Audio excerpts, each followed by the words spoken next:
We're back with Dr. Donald Reed to discuss the all-important topic that we all have to face, taxes. We're going to tap into his economic expertise for our remaining time today.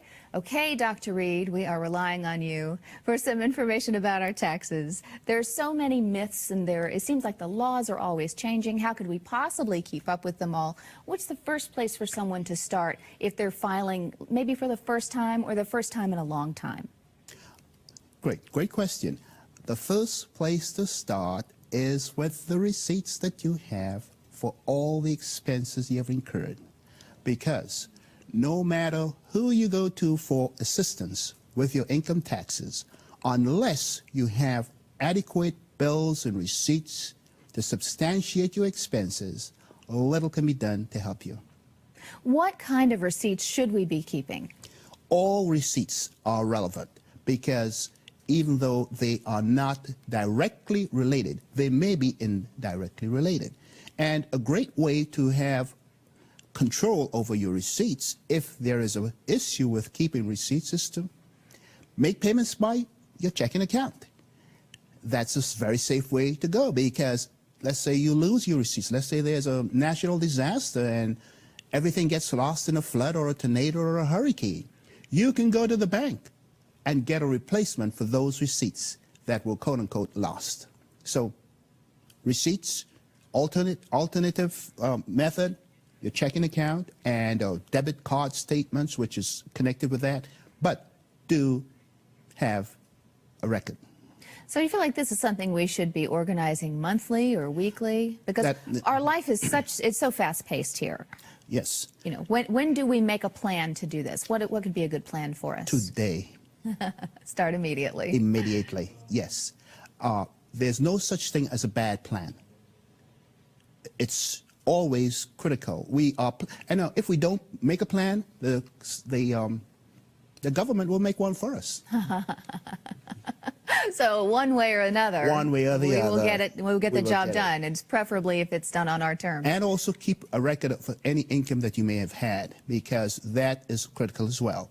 Because there are many entrepreneurs and self-employed folks, especially in the arts here in New York, and contractors even in the financial industry and things like that. What is recommended is that once you get a payment, you make a photocopy of that, and that will be an alternative form of record keeping in the unlikelihood that you do or cannot locate the well, and there are many smartphone apps, and there are many ways online that you can find. You can do a little Google search and find something that suits you. Yes. How long should we keep our tax records?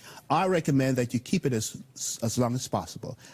Absolutely. There is a lot of conversation about you can keep it for 3 years or 7 years or what have you. But you know what?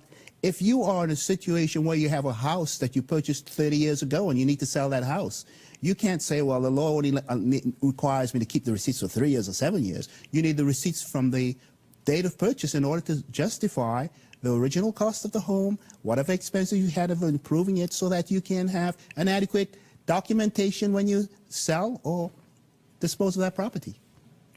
Okay, so when we're gathering our receipts, we get a better look as to what really happened to us financially in the past year and what's really happening with the economy as a whole. What are some things that we can do as we look at this new year? What are some things we can start doing now to prepare ourselves for whatever's happening in our economy to come?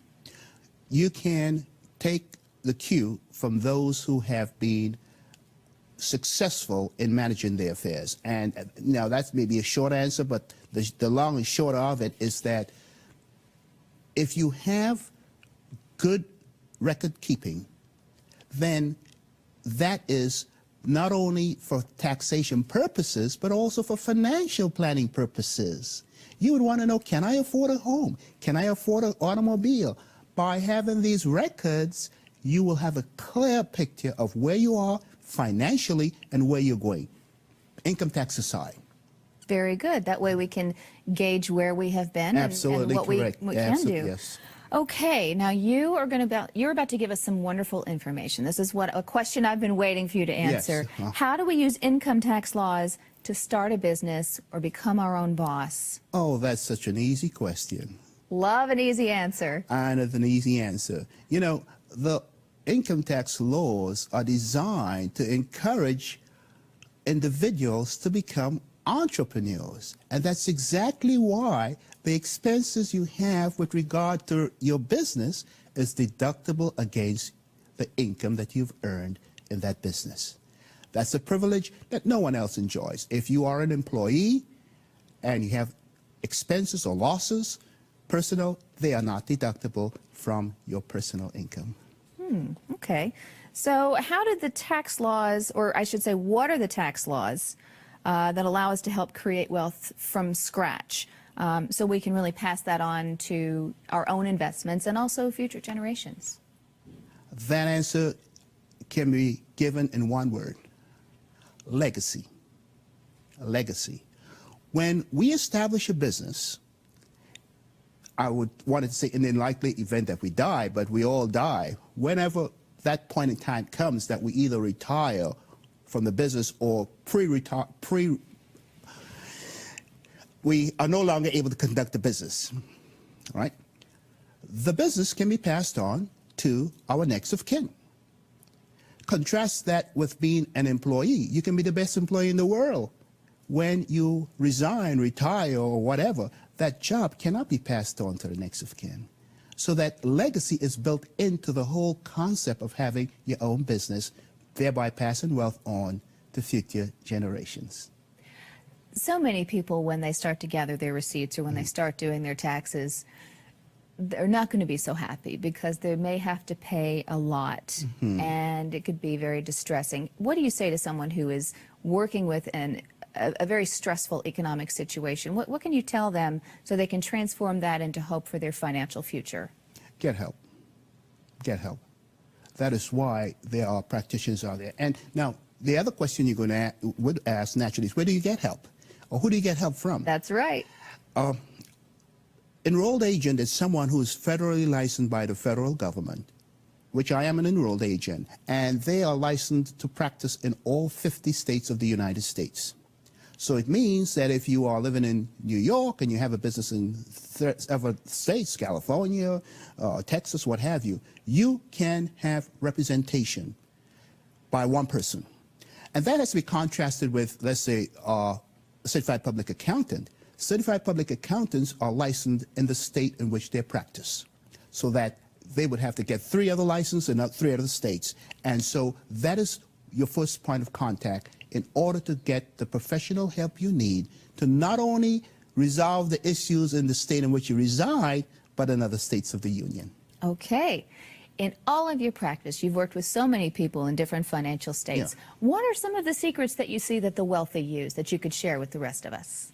Well, easy question. Well, I guess the answer is always easy if you know the question is always easy if you know the If answer. I knew the answer, I wouldn't have to Exactly. ask it. And Yeah. I'm sure our viewers, would like to know as well.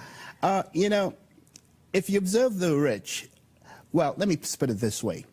If the 10 richest people in the world died tomorrow morning, no wealth will leave the planet. And so one of the secrets, I should say, secret, is that there is an abundance of resources. There's no shortage on the planet.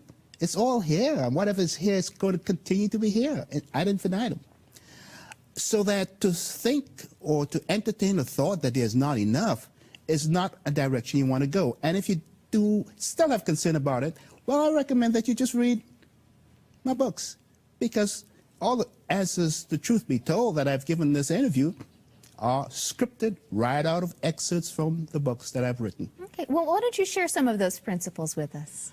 Well, another principle that I've written about, and it's a quote-unquote secret of the wealthy, is multiple streams of income, multiple streams of flows of income, which is to say simply this: do not place all your eggs in one basket, because if that basket falls, it's going to be all over.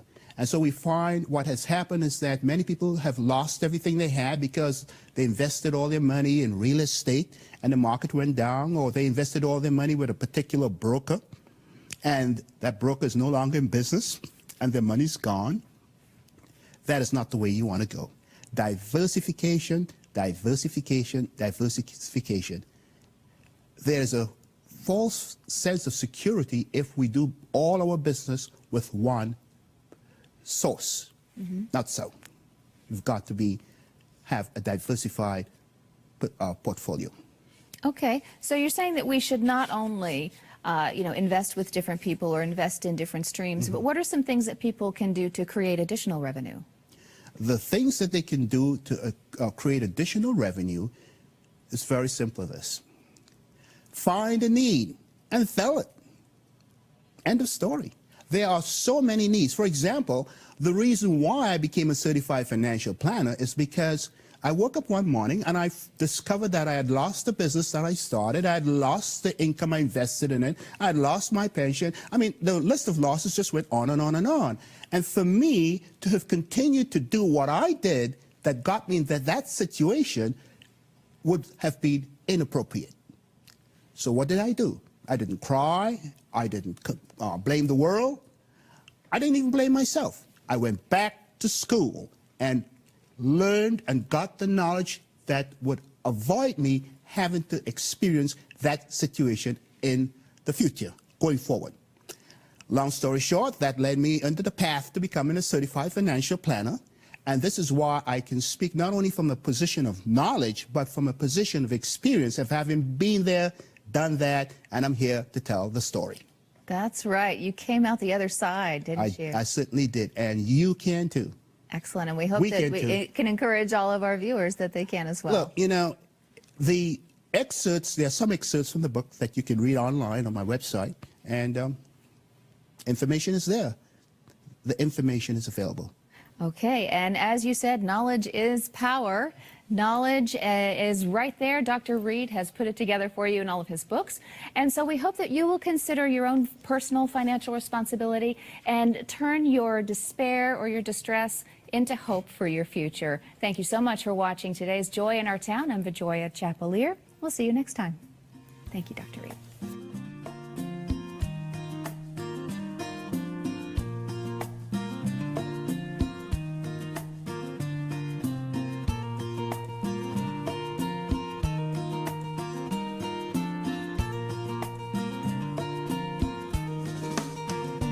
This program has been sponsored by the Trinity Broadcasting Network.